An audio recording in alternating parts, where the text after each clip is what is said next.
Hi, thanks for joining me on Believe the Bible, a King James Bible Moment, where we compare the King James Bible to the ESV, the English Standard Version. Today we'll be looking at Acts 27:33. You're not going to believe this. Anyone can see this.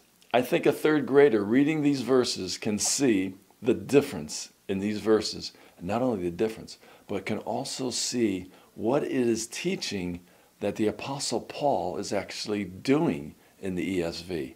Let's pay attention to the verses. Acts 27:33. In the King James Bible it says, "For there stood by me," Apostle Paul, "this night the angel of God, whose I am and whom I serve." Now, if you're not sure who the angel of God is, it was Jesus Christ. It can't be anyone else. And how do you know that? Because look at the rest of the verse. It says, "whom I serve." Paul was never to, Peter was actually told not to serve or worship an angel. But let's look at what the ESV says. This is crazy. Watch this.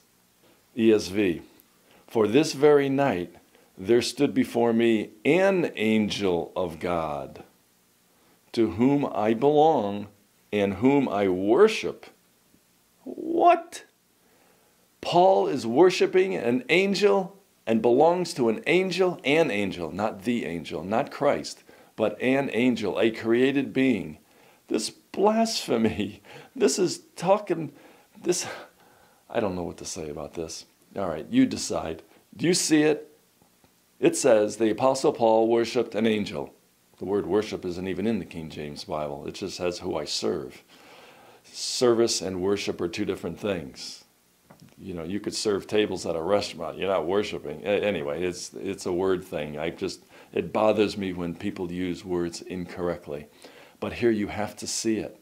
Do you see it? Do you see this one? If you're an ESVer, look at this verse. Read the verse. See it. Paul is worshiping an angel. I don't know how else to say it. If you can't see it and you still like the ESV, there is no hope. There's nothing that can convince you. The facts are just not working on you. You have a great day. Take care. Decide for yourself. Never mind, decide for yourself. I always say that. Let the verse decide for itself. If you can't see the King James Bible is correct in the angel of God, speaking of Christ, and an angel in the ESV that's being worshipped by Paul, that is totally wrong. Paul would never say, oh man, I wish Paul were here right now just to straighten this out. Anyway, you decide for yourself. Take care.